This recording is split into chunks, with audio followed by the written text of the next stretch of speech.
ready for now. If I asked you to look at this and write the augmented matrix, basically there's two types of matrices. There's a regular matrix and an augmented matrix. And augmented is when you have that equal sign. And how did I say you would denote the equal sign when you wrote the matrix? Vertical line. Order matters, so you have to have the coefficient of your x, then the coefficient of your y, vertical line for the equals, -6. And you do one row per equation. So the second row would be? I didn't ask for it, but what is the size of this matrix? 2 by 3. 2 rows, 3 columns. All right. B. That's it for writing the matrix. Yeah.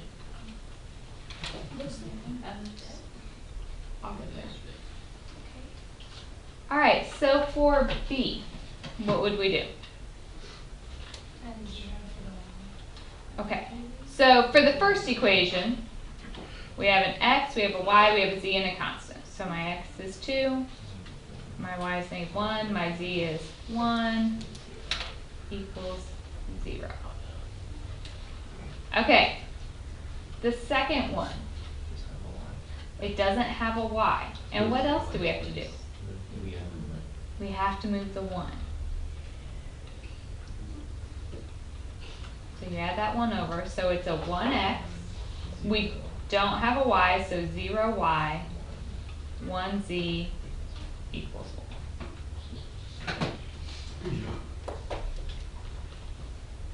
All right, third one, what do we have to do?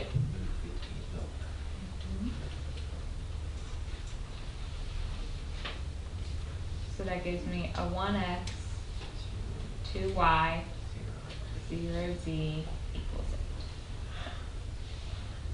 What's the size of this matrix? 3/4. Good. All right. So far, so good? Okay, so there are lots and lots of things we can do with matrices. One thing they allow us to do is take a large amount of data and put it in a more concise form. So some scenarios where you might see things like this, like computer programming, when there's a lot of data, they put it in matrices to help organize that data in a more coherent way. We are just getting into some of the basic calculations with matrices. So we're not going to look at things complex enough to actually be meaningful, if that makes sense. So the things I'm going to show you, you're going to be like, oh, what's the point of doing this? But if we had a lot more data, this would suddenly become way more easier than any other strategy I could give you. However, I don't want to start teaching it by giving you a tremendous amount of data. Does that make sense? So when you just have a small problem, this is not going to save time. But if we had a huge problem, this becomes a time saver. So we are working it with nice problems just to kind of get an idea of the strategy. So just recognize, like, we are going to use it to solve systems of equations. I am fully aware that if I only give you 2 or 3 equations, substitution and elimination are faster. But if I were to give you 4 or 5 equations, substitution and elimination suddenly becomes very, very, very, very time consuming. And this is a much faster method. Okay. Last thing I want to do before we actually start solving some of those, I just want to put a couple matrices up here and make sure you guys can write the equations that match them, just so we all are clear on what a matrix means. So I want you to write a system of equations that would match each of these matrices.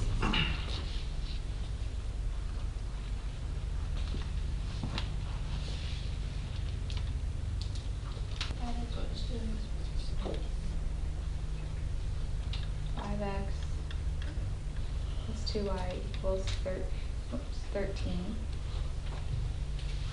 And the second one would be -3x plus y equals negative. What's the size of that matrix? Okay. What's this equation, the first one? 3x minus y minus 7.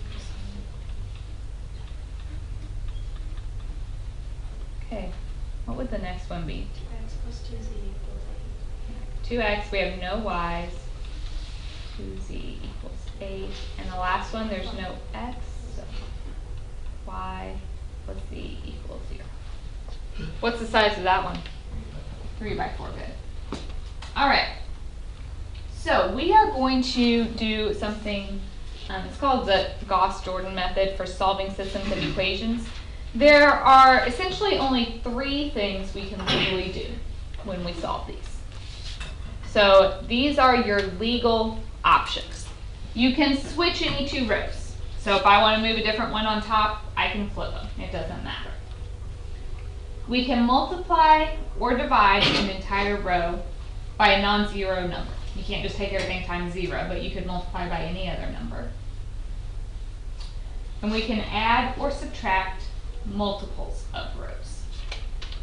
So you want to write this down, and then we'll start looking at problems. To use these transformations to solve a system, we have to do some very specific things. We are going to be doing what are called row operations. So we're changing rows, just like when we did substitution and elimination. You know, elimination, a lot of times you'd start out multiplying one of your equations by something.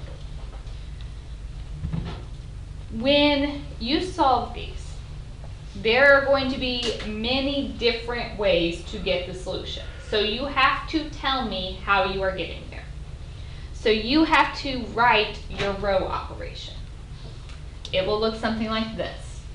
We use a capital R to show which row I am changing. So this says I am changing row 2. So that means row 1 will not change.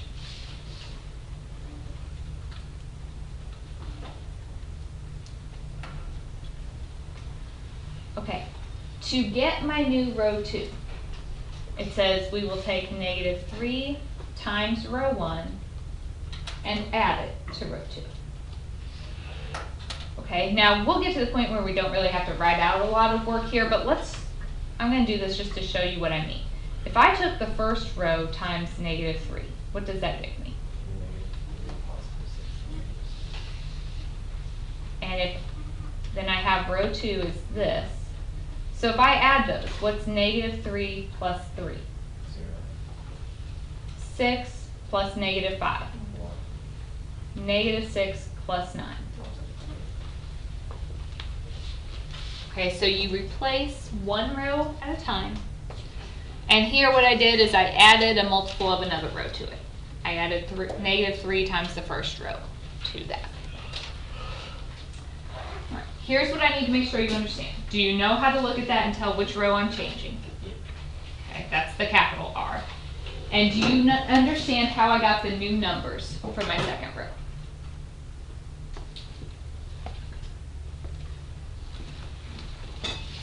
Why don't you guys try one? So I want you to do this row operation. So which row is getting switched? Row 2. So the first one stays. So what I'm going to do is take -2 times the first one. So that will give me a -2, a +6, and a negative. And a +4.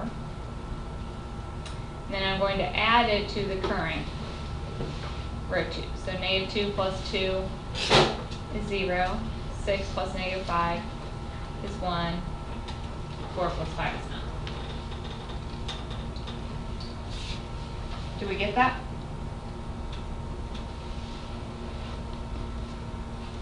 Now, you're going to have to be able to come up with your own row operations to make certain things happen. So let's say I want to have a 0 in row 1, column 2. So that means I need to turn this number right here into a 0. So if I'm trying to write the row operation, which row am I changing? Row 1. So capital R sub 1 equals.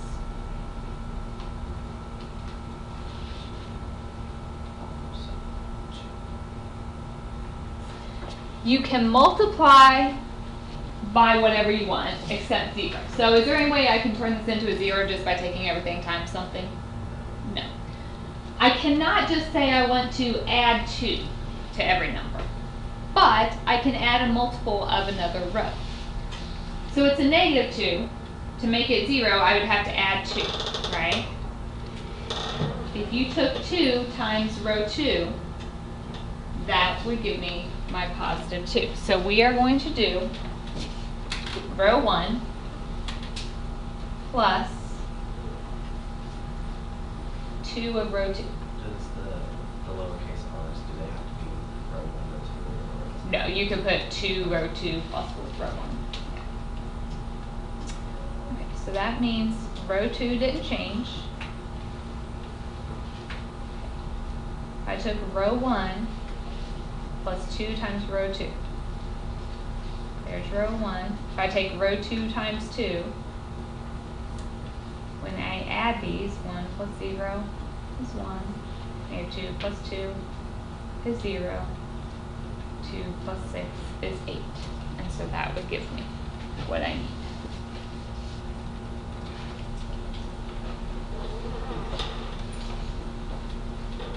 Now, our goal is actually going to be to get a matrix like this. We are going to want 1s on the diagonal and 0 elsewhere. Because what does this first equation say? X equals 8. And the second equation says y equals 3. And then I have the solution to my system. So this is what we want every time. So that's what my next slide has. Just what we need to get in order to solve a system. We want 1s on the diagonal and 0s everywhere else. Once we have that form, then we can write our final answer. To do that, we are going to have to go in a very specific order. Because if you just get random 1s and 0s, then it's possible to undo your work and accidentally turn it into something else. And so we don't want to do that. We don't want to give ourselves more work than we have to. So we are going to have to work column by column. So the first step will be to get a 1 in row 1, column 1.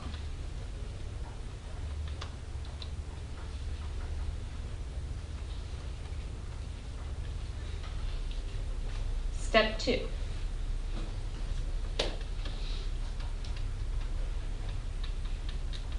Get 0 for all other column 1 entries.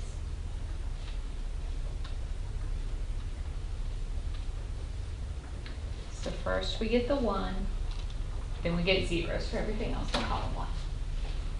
And then we just repeat this as we move down our columns. So step 3 would be get 1 in row 2, column 2.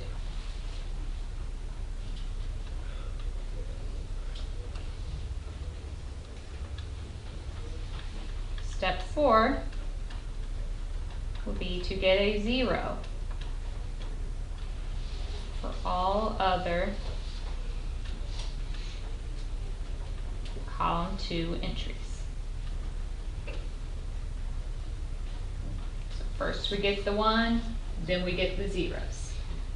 And we continue as needed. So if we had a row 3, column 3, we would proceed with that one. Row 4, column 4, row 5, column 5. We just keep moving down the list.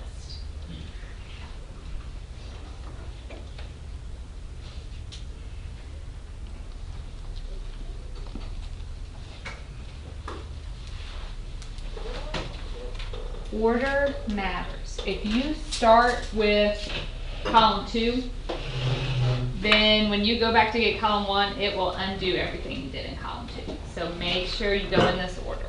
Start on the left and work your way to the right. So we are just going to spend the rest of the hour working matrices and practicing it. It's one of those things, it's different than anything you've ever done before, so it may take a little while to catch on to, and that's okay. We're spending several days on this. So if you don't get it completely the first couple examples, don't freak out on me. Just stay with me, because once we do more and more problems, we will see it's the exact same thing every time. There's definitely some patterns to it that we will catch on to as we work through them. So here is our first system.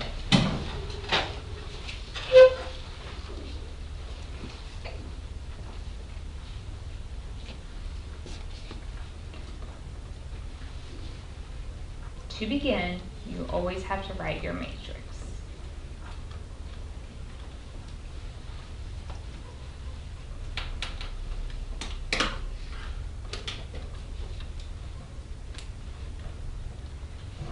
And now we are just going to have a series of matrices. What we will do, we draw an arrow between the matrix, and above that arrow we will write our row operation. Because if I pick up your paper, I should be able to see how you get from one step to the next. So you always have to tell me your row operation. There is not just one right answer on how to get there. We should all get the same final answer, but we could take very different paths to get there. Okay, so what's the first thing I want?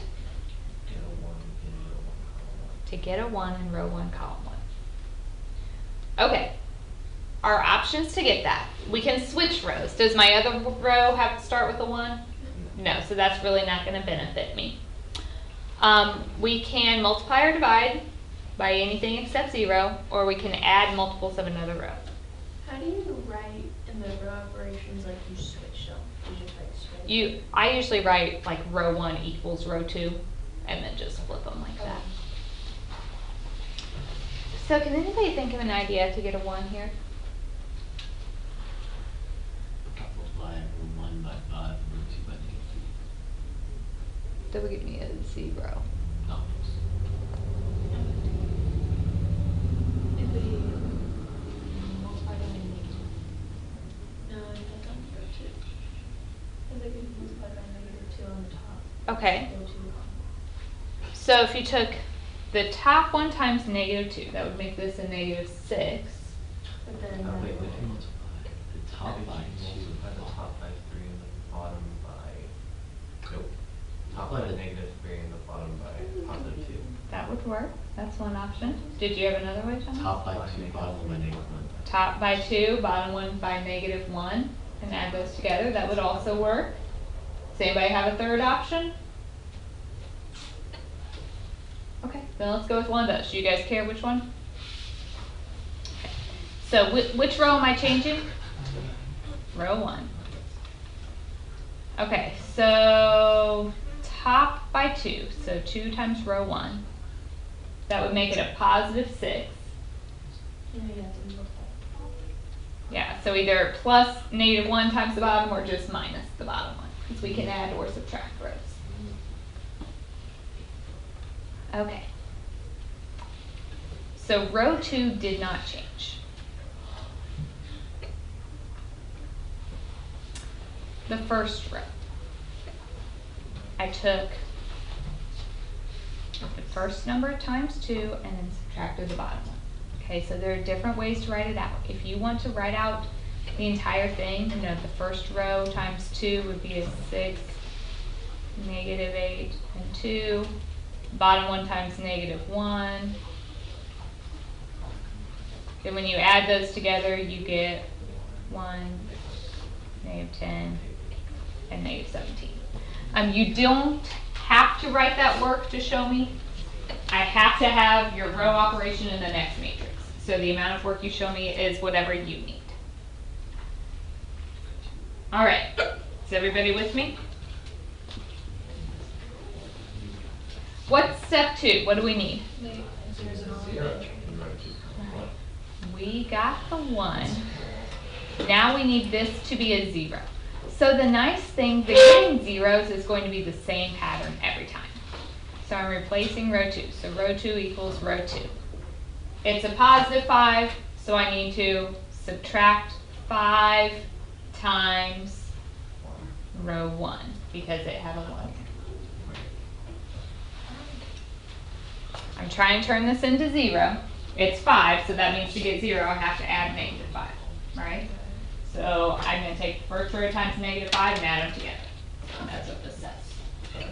You could write it as negative 5 times row 1 plus 3. That's the same.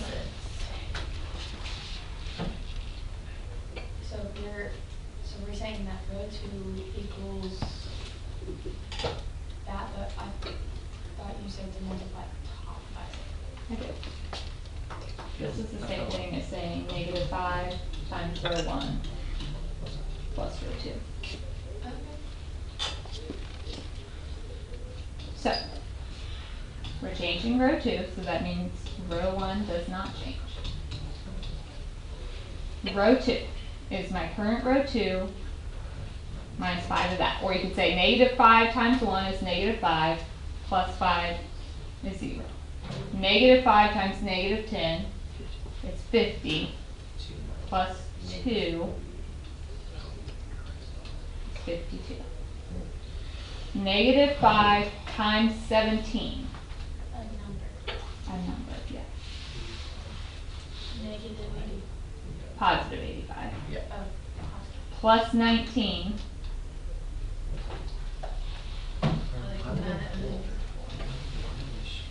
I should warn you that your numbers are not always nice and pretty. You can have big numbers, we can have fractions. Don't think it always has to be just 1 through 10. You can have bigger numbers. Okay. We're done with column 1. We have to do column 2 now. So that's, next step says we need a 1 on row 2, column 2. Now one strategy we haven't really used yet, but it would always work to get a 1. I told you you could always multiply a row by anything, right? So if I have 52, what would I take that times to get a 1? You could always just multiply by the reciprocal. And that would work anytime. I could have done that to get my 1 to begin with. I could have multiplied by 1/3. Would have got fractions, but we can handle that. So there are lots of different ways we could do that.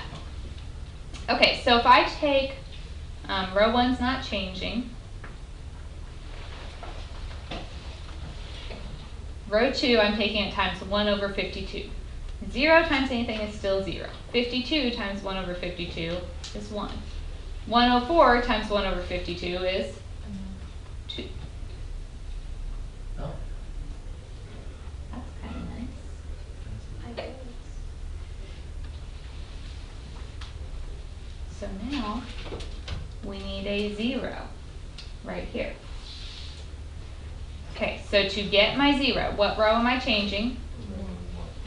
So row 1 equals. It's a negative 10, so what do I have to do? Add 10. So how would I write that? Row 2 plus 10. No. Oh, Yeah, row 2 plus. Row 1 plus 10 on 1. 2. Row 1 row 1 is negative 10 10. plus 10 of row 2. Yeah, you know. Okay, so row 2 didn't change. Alright, row 1 plus 10 of row 2. So 1 plus 10 times 0. 1 plus 0, which is 1. Wait, so we're just adding 10 So row 2 times 10. 0 times 10 is still 0 plus 1. That's even negative. So this is negative 10 plus 10 times 1. So 10 times 1 is 10 plus negative 10 is 0. Okay, negative 17 plus 10 times 2. 20. So 10 times 2 is 20 plus negative 17 is 0. So my answer, x equals 3, y equals 2. Okay, so we get that word here, 3, 2.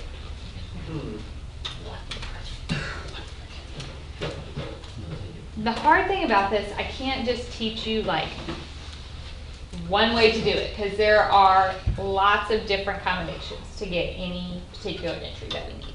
So we really just kind of have to think through it. But as we work through some problems, we will start to see some patterns, like we talked about now. Anytime we want to get a 1, if we don't see another option, we could just multiply by the reciprocal. And that will work every single time we want to get a 1.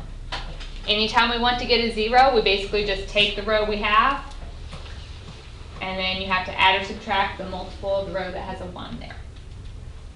Okay? Let's do another one.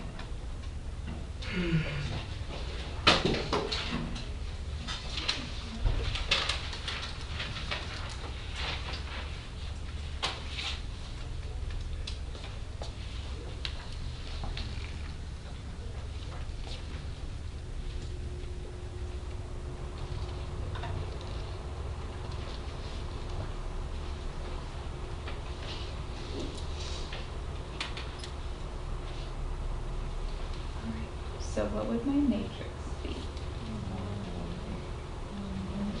1 equals 8. 1, -1 equals 4. First step says you have to have a 1 in row 1, column 1. And we do.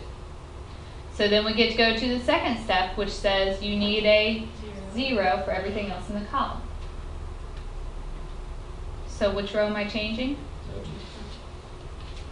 Row 2 equals row 2 minus row 1 would work, wouldn't it? So row 1 stayed the same. Okay. So row 2 minus row 1. So 1 minus 1. -1 minus 1, 4 minus 8. Could you have also done row 1 minus row 2? Would that have worked? Yeah. Your numbers would be 0, 2, and 4 if you did it that way. So that's why you have to show me what your row operation is, because your answers will be different in the middle of the problem depending on what steps you've taken. All right, now what do I need? 0 and 1. Row 2, column 2. Yeah, get the 1 in row 2, column 2. So what is one easy way to always get a 1? Reciprocal. Okay, so row 2 is a -2, so the reciprocal would be -1/2 times row 2.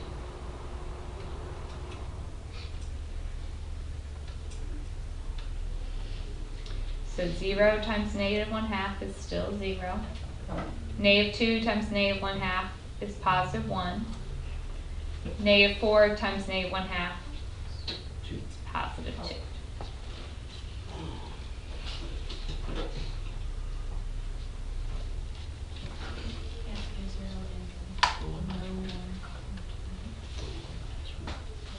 This to be a 0.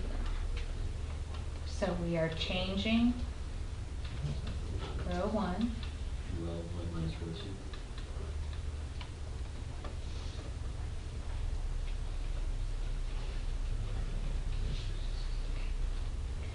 Would you want to do row 2 minus row 1 there? No. Yeah, so the order doesn't do that. Okay, so 1 minus 0 is 1. 1 minus 1, 8 minus 2. We did not change row 2. So what's my answer?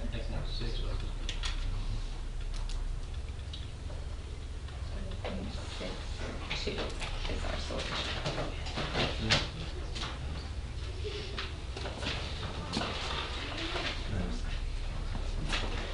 All right. Questions on that?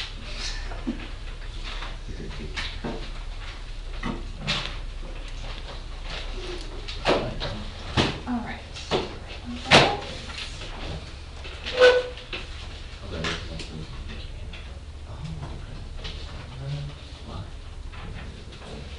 last example for the day.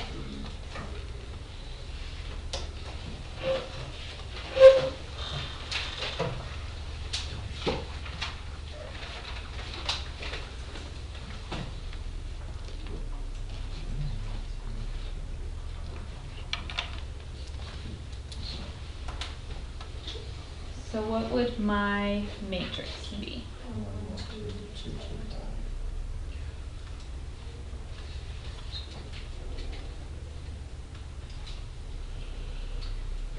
Okay, what do we need first? 1 and Row 1, column 1 has to be a 1, but it is. So we get to jump to getting a 0. So, changing row 2. Mhm.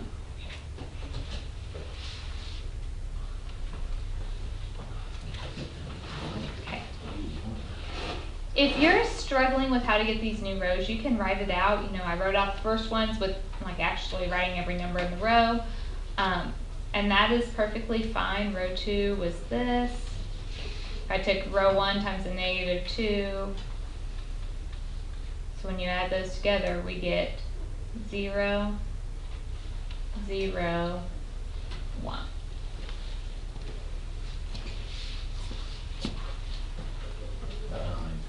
But what? You got 2 zeros now. We have 2 zeros. What does this bottom row say? 0 equals 1. 0 equals 1. That's not right. That's We can just You are solving it and everything turns into a 0 except what it's equal to. 0 doesn't equal a different number, so that is a no solution. because you can't multiply anything else because it's Yep, no matter what you take at times, it'll still be a 0 there. It won't change. All right. So obviously, we have a long way to go with this. We have at least 2 more days on this. For now, let's on page 518. I'm going to give you a few problems to start. I am not assigning any where you actually have to solve the system yet. Okay, so these are just a couple row operations, writing a matrix, looking at a matrix, and writing the system that it started with. So no actual solving ones yet.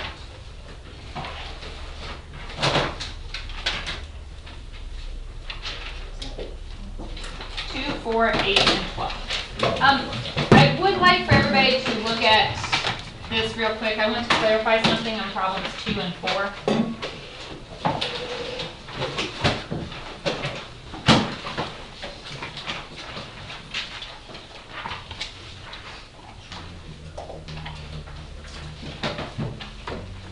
Okay, it says to use the row transformation to change the matrix. It's not really very clear on which row you're changing.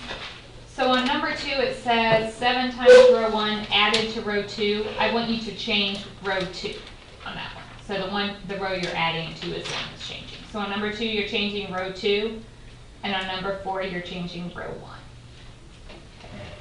So you just have to do that one row operation.